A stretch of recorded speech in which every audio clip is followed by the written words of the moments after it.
Israel പ്രധാനമന്ത്രി Benjamin നെതന്യാഹുവിനെ കാണാനില്ല, തിരച്ചിൽ തുടങ്ങിയെന്നാണ് കിട്ടുന്ന വിവരം.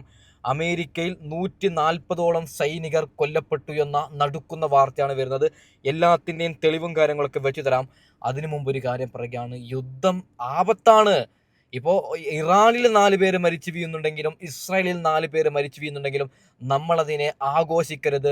യുദ്ധം ലോകത്തിന് തന്നെ ആപത്താണ് എന്ന് പറഞ്ഞിട്ട് ഞാൻ തുടങ്ങുകയാണ്. ഞാൻ എന്തിനാണ് ഇറാനിന് സപ്പോർട്ട് കൊടുക്കുന്നത് എന്ന് കുറച്ച് പേർ ചോദിക്കുന്നുണ്ട്. അതിനുള്ള ഉത്തരം ഞാൻ പറയാം. അതായത് ഇസ്രായേൽ എന്ന ക്രൂര രാജ്യം മിസൈൽ അയക്കുമ്പോൾ എവിടെയാണ് ഇറാനിൻ്റെ കുട്ടികളുള്ളത്, എവിടെയാണ് സ്കൂളുള്ളത്, എവിടെയാണ് ഹോസ്പിറ്റലുകളുള്ളത്, അവിടേക്കാണ് മിസൈൽ ഇസ്രായേൽ അയക്കുന്നത്. നേരെ മറിച്ചിട്ട് ഇറാൻ അങ്ങനെയല്ല. ഇറാൻ ഇസ്രായേലിലേക്ക് ഒരു മിസൈൽ അയക്കുമ്പോൾ പറയുന്നുണ്ട്, ഇന്ന സമയത്ത് ഒരു മിസൈൽ വരും, അവിടെ കുട്ടികളുണ്ടെങ്കിൽ ഒന്ന് മാറ്റണേ, ജനങ്ങളുണ്ടെങ്കിൽ ഒന്ന് മാറ്റണേ, ഞങ്ങളുടെ ലക്ഷ്യം ബിൽഡിംഗ് തകർക്കുക എന്ന് മാത്രമെന്ന് ഇറാൻ പറയുകയാണ്. ഇസ്രായേൽ അങ്ങനെയല്ല. ഒരു മുന്നറിയിപ്പും കൊടുക്കാതെ എവിടെയാണ് സ്കൂളുള്ളത്, എവിടെയാണ് കോളേജുള്ളത്, അവിടേക്ക് ബെഞ്ചമിൻ നെതന്യാഹു മിസൈൽ അയക്കാൻ പറയുകയാണ്. നാണവും മാനവും ഇല്ലാത്ത നെതന്യാഹു. അപ്പോൾ ആദ്യം തന്നെ ഒരു വിഷയത്തിൽ ആദ്യം ഇപ്പോൾ ഞെട്ടിക്കുന്ന വാർത്തയാണ് വന്നത്. ഇന്നലെ വരെ റഷ്യ പറഞ്ഞത്, ഞങ്ങൾ മിഡിലാണ് നിൽക്കുന്നത്, ഞങ്ങൾ ഇറാനിനും സപ്പോർട്ട് കൊടുക്കുന്നില്ല, ഞങ്ങൾ ഇസ്രായേലിനും സപ്പോർട്ട് കൊടുക്കുന്നില്ല, ഞങ്ങൾ അമേരിക്കക്കും സപ്പോർട്ട് കൊടുക്കുന്നില്ല, ഞങ്ങൾ മിഡിലിൽ നിൽക്കുന്നു എന്നാണ് ഇന്നലെ വരെ റഷ്യ പറഞ്ഞത്. എന്നാൽ റഷ്യയുടെ നിലപാട് റഷ്യ ഇന്ന് മാറ്റുകയാണ്. റഷ്യ പറയുന്നത് യുദ്ധത്തിൽ നിഷ്പക്ഷമല്ല. ഇന്നലെ പറഞ്ഞത് നിഷ്പക്ഷമാണെന്നാണ്, ഇന്ന് പറയുകയാണ് ഇറാന് റഷ്യയുടെ പിന്തുണ. ഞങ്ങൾ നിഷ്പക്ഷമല്ലെന്ന് റഷ്യൻ അംബാസഡർ അതായത് അറിയിക്കുകയാണ്, ഞങ്ങൾ സമ്പൂർണ്ണ പിന്തുണ ഇറാനിന് ഞങ്ങൾ കൊടുക്കാം. ഇറാനാകട്ടെ, അതായത് ഇറാനിനോട് കത്തയക്കുകയാണ് ഈ പറയുന്ന ട്രംപ്. യുദ്ധം എത്രയും പെട്ടെന്ന് അവസാനിപ്പിക്കണം, നിങ്ങൾ മാപ്പാക്കണം, ഞങ്ങളിൽ നിന്ന് കുറച്ച് തെറ്റുപറ്റി, യുദ്ധം അവസാനിപ്പിക്കണമെന്ന് ട്രംപ് പറയുമ്പോൾ നമ്മുടെ ഇറാനിൻ്റെ പ്രസിഡന്റ് പറയുകയാണ്, ഇല്ല, യുദ്ധം ഒരിക്കലും ഞങ്ങൾ നിർത്തലാക്കൂല. ഒന്നെങ്കിൽ ബെഞ്ചമിൻ നെതന്യാഹുവിൻ്റെ തല, അല്ലെങ്കിൽ ട്രംപിൻ്റെ തല. ഈ 2 തലയിൽ ഒരു തല ഞങ്ങൾക്ക് കിട്ടണം. ഒരു തല കിട്ടിയാലേ ഞങ്ങൾ യുദ്ധത്തിൽ നിന്ന് പിന്മാറുമെന്നാണ് ഇറാനിൻ്റെ പുതിയ പ്രസിഡന്റ് പറഞ്ഞത്. ചങ്കുരത്തോടെ അയാളെ ആണെന്ന് വിളിക്കാം. അതായത് ഇപ്പോൾ ഈ ഒരു ഫോട്ടോ നിങ്ങൾ കാണുന്നത് കത്തുകയാണ്. ഈ പറയുന്ന ഇസ്രായേൽ കത്തിച്ചാമ്പലാവുകയാണ്. ഒരു നടുക്കുന്ന വാർത്തയും കൂടി വന്നിട്ടുണ്ട്. അമേരിക്കയുടെ 140ഓളം സൈനികർ കൊല്ലപ്പെട്ടു എന്നാണ്.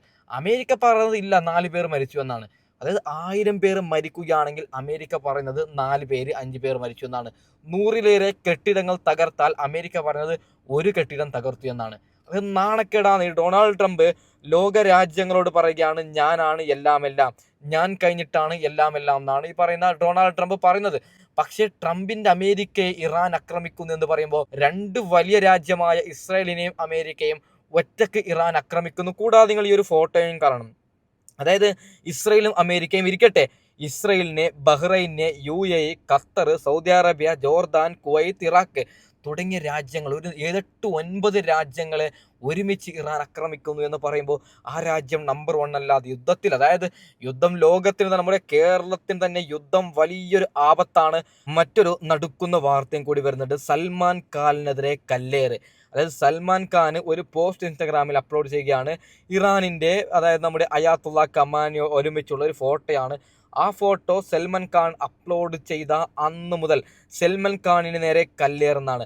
അതായത് ഞാനൊരു കാര്യം പറയും, ഇപ്പം ഞാൻ ഇറാനിലേക്ക് പോയി അല്ലെങ്കിൽ ഇസ്രായേലിലേക്ക് പോയി, ഒരു എക്സാമ്പിളാണ്.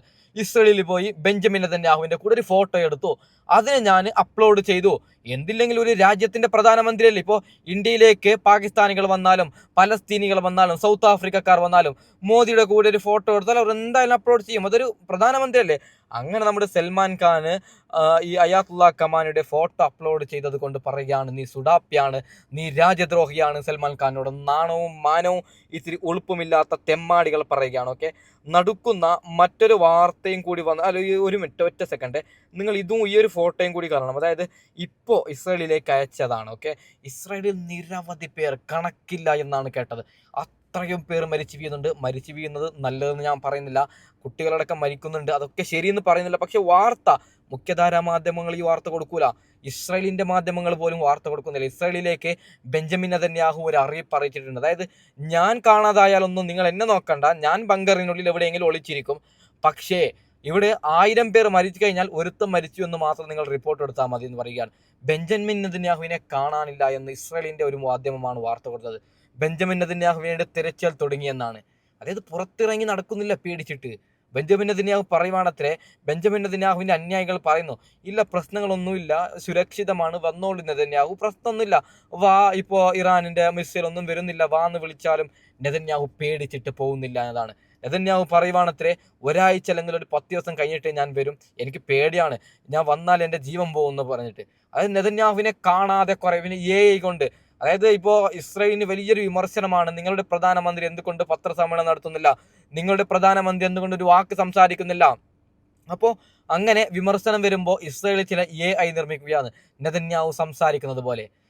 നെതന്യാഹു പറയുന്നത് ബാത്റൂമിലേക്ക് അടക്കം പോകുന്നില്ല, എന്തിനു വേണം, നല്ല ആഹാരം കഴിച്ചിട്ട് 4-5 ദിവസമായി എന്നാണ് കേൾക്കുന്നത് നെതന്യാഹു.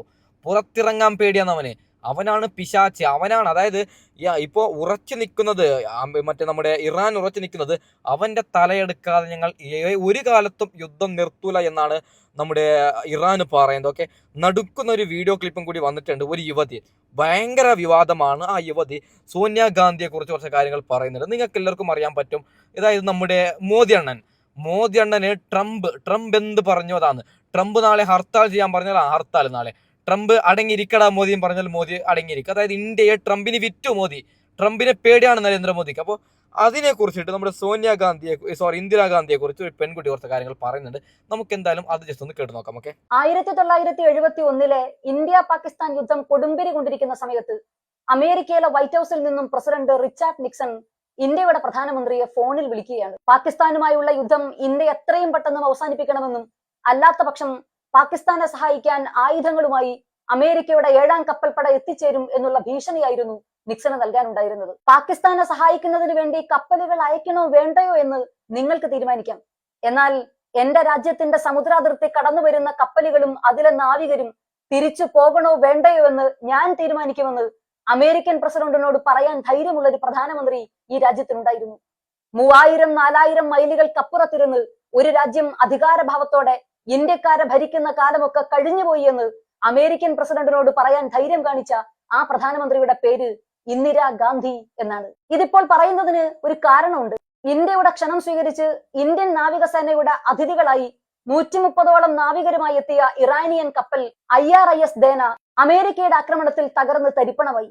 ഇന്ത്യയുടെ അതിഥികളായി എത്തിയ 87ഓളം ഇറാനിയൻ നാവികർ കൊല്ലപ്പെട്ടിരിക്കുകയാണ്. പേർഷ്യൻ കടലിടുക്കിൽ ഇന്ത്യൻ പതാകയേന്തിയ 38ഓളം കപ്പലുകൾ കുടുങ്ങിക്കിടക്കുന്നതായി റിപ്പോർട്ടുകളുണ്ട്. വിവിധ സംഘർഷബാധിത പ്രദേശങ്ങളിലെ വിവിധ കപ്പലുകളിലായി 23,000ഓളം ഇന്ത്യൻ നാവികർ കുടുങ്ങിക്കിടക്കുന്നു എന്നുള്ള റിപ്പോർട്ടുകളുമുണ്ട്.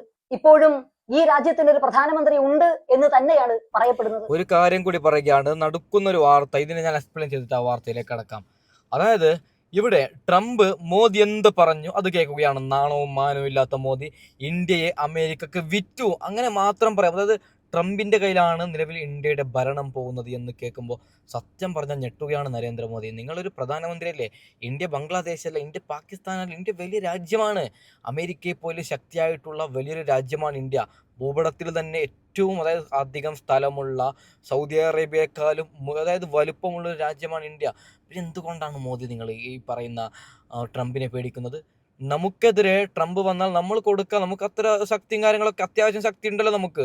ഇറാൻ എന്ന് പറയുന്ന രണ്ട് രാജ്യങ്ങൾ ആക്രമിക്കുന്നു, പിന്നെ എന്തിനാണ് ട്രംപിനെ നീ പേടിക്കുന്നത്? ഓയിൽ നമ്മൾ മേടിക്കും, നീ ട്രംപിനോട് പറയണം മോദി, ഞാൻ ആരുടെ കയ്യിൽ നിന്ന് ഓയിൽ മേടിക്കും, ഞാൻ തീരുമാനിക്കും ട്രംപെ, നീ എന്തിനാ ട്രംപെ സംസാരിക്കും, നീ ചോദിക്കണം. അപ്പോൾ നടക്കുന്നൊരു വാർത്ത, അതായത് ഇപ്പോൾ ഒരു ഇന്ത്യയിലേക്ക് മിസൈൽ അയക്കാനുള്ള ചെറിയ സാധ്യത ഉണ്ട്. എനിക്ക് വട്ടായ നിങ്ങൾ ചോദിക്കാം, അങ്ങനെയല്ല. അതായത് ഇറാനിൻ്റെ ഒരു കപ്പൽ കൊച്ചിയിലുണ്ട്, അതിന് അഭയം കൊടുത്തത് കേന്ദ്ര സർക്കാർ, മോദി തന്നെയാണ്. ട്രംപ് ചോദിക്കുകയാണ് മോദിയോട് എന്തിനു കൊടുത്തു എന്ന്. അത് കുറച്ച് വിവാദമാണ്, അത് അവർ തന്നെ തീർക്കട്ടെ, നമ്മൾ അതിന് ഇടപെടുന്നില്ല. ഓക്കെ, മറ്റൊരു വാർത്തയുടെ ക്ലിപ്പും കൂടി വന്നിട്ടുണ്ട്. ട്രംപ് എങ്ങനെയാണോ മോദിയെ നിയന്ത്രിക്കുന്നത് അതേ രീതിയിലാണ് മോദി പിണറായി വിജയനെ നിയന്ത്രിക്കുന്നതെന്ന് രാഹുൽ ഗാന്ധി തുറന്നടിച്ചു. If you go on YouTube and you search, you will find that President Trump is openly threatening the Prime Minister of India. He openly says that he can destroy the career of Mr. Modi. So, Mr. Modi is controlled by President Trump. The exact same way that Mr. Trump controls Mr. Modi controls the Chief Minister. Okay, ഇങ്ങനെയൊക്കെയാണ് നമ്മുടെ രാഹുൽ ഗാന്ധി പറയുന്നത്. ഞെട്ടിക്കുന്ന കുറേ വാർത്ത വരുന്നുണ്ട്. അതായത് സത്യം പറഞ്ഞു കഴിഞ്ഞാൽ ഇസ്രായേൽ കത്തിച്ചാമ്പലാവുന്നു. ഓക്കെ, ഇറാനിലേക്കും അക്രമമില്ലേ ബ്രോ എന്ന് കുറച്ച് പേരെങ്കിലും ചോദിക്കും. ഇറാനിലും ആക്രമിക്കുന്നുണ്ട്. പക്ഷേ ഇവിടെ ജയമാർക്കെന്ന് ചോദിച്ചു കഴിഞ്ഞാൽ ഉത്തരം മുട്ടാതെ ഞാൻ പറയും വിജയം ഇവിടെ ഇറാനിന് മാത്രമാണ്. ഓക്കെ, കാരണം 2 രാജ്യങ്ങളെയും കൂടാതെ അറബ് രാജ്യങ്ങളെ മൊത്തത്തിൽ 10 രാജ്യങ്ങളെ ഗിടുകിടാ വിറപ്പിക്കാൻ ഇത്രയും ധൈര്യമുള്ള വേറെ ഒരു രാജ്യം നിങ്ങൾക്കുണ്ടോ? കമൻറ്റ് ചെയ്യൂ. നിങ്ങൾ ആർക്കെങ്കിലും ഇന്ത്യക്കുണ്ടോ? ഇല്ല, നമുക്ക് പോലും ഇല്ലാത്ത അത്രയും വലിയ ശക്തിയാണ് ചില പണ്ഡിതന്മാർ പറയുന്നത്. അതായത് ഇസ്ലാം മതപ്രകാരമുള്ള പണ്ഡിതന്മാരാണ് പറയുന്നത്. അത് മലക്കുകളുടെ സഹായം ഇറാനിലേക്ക് കിട്ടുന്നുണ്ട് എന്നാണ് ചില പണ്ഡിതന്മാർ പറയുന്നത്. അതായത് ഞാനൊരു കാര്യം പറയാം. എങ്ങനെയാണ് ഇപ്പോൾ റഷ്യ ഇന്നലെ വരെ മിണ്ടാതിരുന്ന റഷ്യ ഇറാനിന് സപ്പോർട്ട് കൊടുക്കുന്നത്? സൗത്ത് കൊറിയ പറയുകയാണ് ഞങ്ങൾ കാക്കുന്നു. സൗത്ത് കൊറിയ എന്ന് പറയുന്നത് ലോകത്ത് തന്നെ ഏറ്റവും വലിയ സൈനിക സന്നാഹവും ഇഷ്ടംപോലെ ആറ്റം ബോംബും മിസൈലും എല്ലാം ഉള്ള ഒരു രാജ്യമാണ് സൗത്ത് കൊറിയ. അവർ വിചാരിച്ച 2 ദിവസത്തിൽ അമേരിക്ക ഇല്ലാതാകും. അവർ പറയുകയാണ് ഞങ്ങൾ ഇറാനിനൊപ്പം, ഇറാനിന് മാത്രം ഞങ്ങളുടെ സപ്പോർട്ട് എന്ന് പറയുകയാണ്. സത്യം പറഞ്ഞാൽ ബെഞ്ചമിൻ നെതന്യാഹു കുടുങ്ങുകയാണ്. അവനിപ്പോൾ ആഗ്രഹം പുറത്തിറങ്ങി നടക്കാൻ വേണ്ടിയിട്ട് അവൻ അതിനും പറ്റുന്നില്ല എന്നാണ്. ഒരു കാര്യം കൂടി പറഞ്ഞിട്ട് ഞാൻ വൈൻഡപ്പ് ചെയ്യാം. അതായത് ഇസ്രായേലികൾ തന്നെ കരയുകയാണ്. ഇസ്രായേലികൾ തന്നെ പറയുകയാണ് എങ്ങനെയെങ്കിലും ബെഞ്ചമിൻ നെതന്യാഹു ഒന്ന് പുറത്തിറങ്ങി ബെഞ്ചമിൻ നെതന്യാഹുവിനെ ആരെങ്കിലും കല്ലെറിഞ്ഞ് കൊന്നാൽ മതിയായിരുന്നു. കാരണം ഒരു ദിവസം പോലും ഞങ്ങൾ മര്യാദയ്ക്ക് കിടന്നുറങ്ങുന്നില്ല എന്നാണ് പാവപ്പെട്ട ഇസ്രായേലികൾ പറയുന്നത്. ഈ ചെറ്റ കാരണം യുദ്ധമല്ല എല്ലാ ദിവസവും.